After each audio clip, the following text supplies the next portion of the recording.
안녕하세요. 잡시광입니다. 미국 마이크론에 역전당한 한국의 반도체, 세계 1위 한국 메모리 반도체가 흔들리고 있다.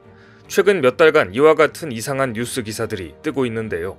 5위권 낸드 플래시 업체 마이크론이 독보적 1위인 한국의 삼성전자를 이겼다는 내용입니다. 지난해 11월 마이크론이 깜짝 뉴스를 발표했습니다. 세계 최초로 176단 낸드 플래시를 고객사에 공급했다는 소식이었습니다. 또 올 초 1월엔 세계 최초로 10나노급 1A D램을 양산했다고 하는 소식도 들려왔습니다. 이런 기사 제목만으로 보면 한국의 반도체 기업들이 엄청난 위기에 빠진 것으로 보이는데요.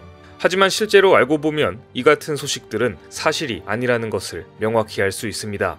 이런 소식들이 계속되자 최근 삼성전자가 공식 석상에서 자사의 기술이 마이크론보다 훨씬 우위에 있다는 것을 한 번 더 증명해주면서 깜짝 놀라게 했는데요. 과연 삼성이 어떤 초강수를 두었고 그 근거가 어디에서 나왔는지 하나씩 살펴보겠습니다.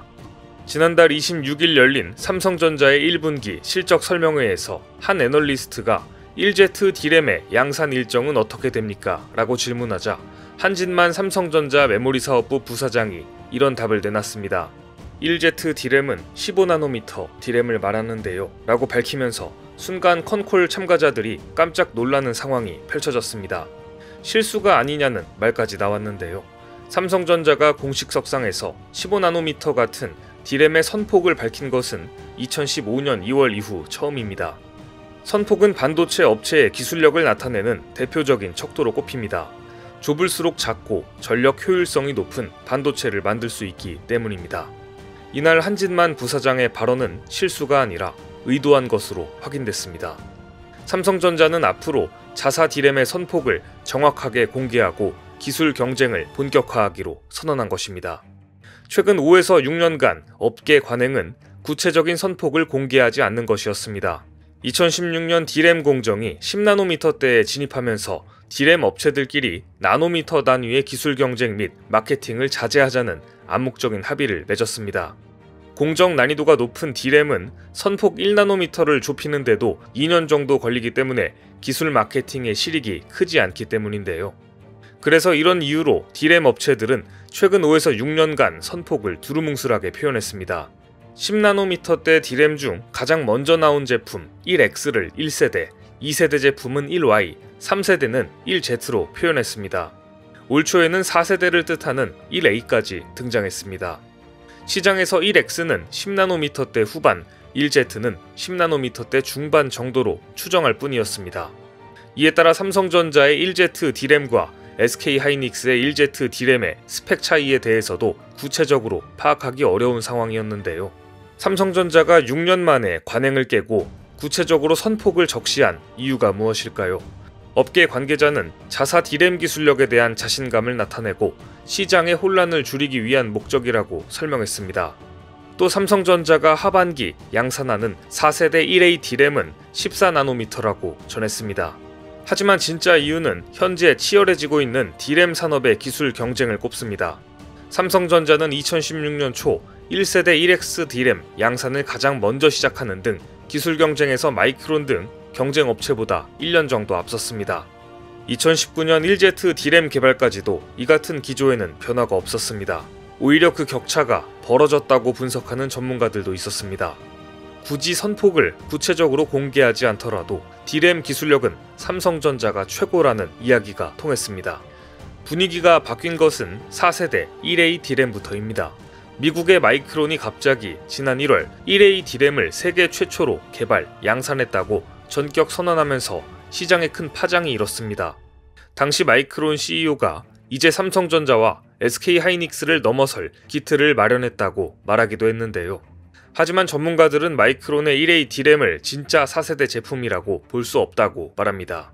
지난 1월 대만 공장에서 출하했다고 대대적인 선전을 한 바가 있지만 4달이 지난 지금까지 아무것도 공개하고 있지 않기 때문인데요. 마이크론은 이와 관련해 글로벌 장비 업계에서 생산 장비를 구매했거나 초도 양산에 성공한 샘플조차도 내놓지 못하고 있습니다. 이 때문에 글로벌 반도체 업계는 마이크론의 발표가 연구소에서 이루어진 일종의 실험 생산이 아니냐는 의혹을 제기한 바 있습니다. 최양호 현대경제연구원 고문은 생산 수율이 정확하게 나오지 않으면 연구소 수준에서 성공한 것으로밖에 볼 수 없다면서 일각에서는 마이크론이 세계 최고 미세 공정에 대한 기술 선도 척도로 여겨지는 1A D램 초도 양산에 사실상 실패한 것 아니냐는 분석도 있습니다. 한마디로 마이크론이 기술을 뻥튀기해 발표했다는 것입니다. 그런데 삼성전자는 지난해부터 1A D램 초도 양산에 필요한 공정 설비를 갖췄고 현재 초도 수율도 확보한 상태입니다. 보도에 따르면 오는 3분기에 초도 양산을 시작하는 것으로 확인되는데요. 자세히 살펴보면 삼성전자의 1A D램과 마이크론의 1A D램의 기술 수준 격차도 극명합니다. 같은 세대로 불리는 D램이라도 각 회사들의 공정에 따라 기술적 차이가 존재합니다. 기술력이 가장 앞선다고 평가받는 삼성전자가 정확한 숫자를 공개한 건 더 이상 마이크론과 같은 취급을 받지 않겠다는 것으로 보입니다. 두 회사의 가장 큰 차이점은 마이크론은 ARF 노광 장비를 사용했고 삼성전자는 EUV 노광 장비를 사용했다는 것입니다. 반도체는 웨이퍼, 산화, 노광에서부터 패키징 단계까지 이르는 8개의 단계를 거쳐서 생산이 되는데 이 8개의 공정 중에서도 가장 중요한 공정이 바로 노광 공정입니다. 노광은 실리콘 웨이퍼 위에 반도체의 회로를 빛으로 새기는 단계인데요. ARF의 빛의 파장은 약 193나노미터이고 EUV의 빛의 파장은 약 13.5나노미터입니다. 즉 EUV는 기존 ARF보다 빛의 파장이 14배가량 짧아 미세 회로를 그리는데 훨씬 유용합니다. 반도체는 워낙 회로도가 미세하다 보니 매우 복잡하면서 초정밀성이 요구됩니다. EUV는 수율이 70%만 나와도 잘 나오는 것이란 말이 있을 정도로 공정 난이도가 훨씬 높습니다. 따라서 EUV 장비를 어느 정도 확보했느냐에 따라 반도체 패권을 가질 수 있다고 말하기도 하는데요. 삼성전자는 ASML과의 긴밀한 협력을 통해 EUV 공정에 선두를 달리고 있습니다. 마이크론은 추후 5세대 10나노급 공정에서도 ARF 광원을 활용할 것이라고 밝혔습니다. ARF 광원을 활용해 처리할 수 있는 미세 공정은 7나노가 한계라고 알려져 있습니다.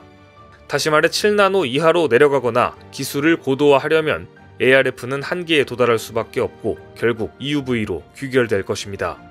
현재 삼성전자는 이전부터 꾸준히 EUV 공정 노하우를 쌓아 올리고 있지만 마이크론은 EUV 장비 도입 계획조차 불투명한 상황입니다. 특히 5세대를 넘어 7나노 공정을 활용한 D램이 나오는 시점에는 따라가기조차 버거울 정도로 기술력의 한계를 드러낼 수밖에 없습니다. 뿐만 아니라 작년에 마이크론이 세계 최초로 176단 낸드 플래시를 만든 것도 자세히 살펴볼 필요가 있습니다. 메모리 반도체에서는 적층 단수가 높을수록 좁은 면적에 더 많은 데이터를 저장하는 낸드 플래시를 만들 수 있습니다. 마이크론의 176단은 88단 싱글 스택 2개를 쌓은 제품이며 이는 마이크론에게 새로운 기술이 아닙니다. 더블 스택 기술은 단일로 셀을 쌓아 올리는 싱글 스택에 비해 단순 계산으로는 2배의 적층이 가능합니다. 하지만 더블 스택으로 적층하면 제조 공정이 길어져 수율이 낮아지고 반도체 회로가 복잡해져 데이터 전송 속도가 느려지게 됩니다. 실제 싱글 스택으로 따져보면 삼성전자나 하이닉스에 비해 마이크론의 기술력이 부족한 상황입니다. 삼성전자는 이미 싱글 스택 128단 낸드를 만들었고 경쟁사보다 15% 두께도 얇습니다. 이미 그 다음 단계인 7세대 V낸드를 개발 중이며 올해 양산 예정입니다. 더블 스택 기술을 적용하면 단숨에 256단 이상의 낸드를 생산할 수 있지만 수익 측면을 고려해 현재 양산하지 않는다는 것입니다. 업계 전문가들은 글로벌 낸드 공급사 상위 5개 중 낸드 사업에서 수익을 내는 곳은 삼성전자가 유일한 것으로 알려져 있다며 나머지 경쟁사들은 공정 기술력, 시설 투자 확대 등의 이유로 낸드 사업의 수익성이 낮은 상황이라고 말했습니다. 삼성전자 한진만 전무도 실제 적층 단수는 소비자 수요와 시장 상황 등 여러가지 수익성 측면을 고려해 전략적으로 최적화된 단수를 양산한다고 밝혔습니다.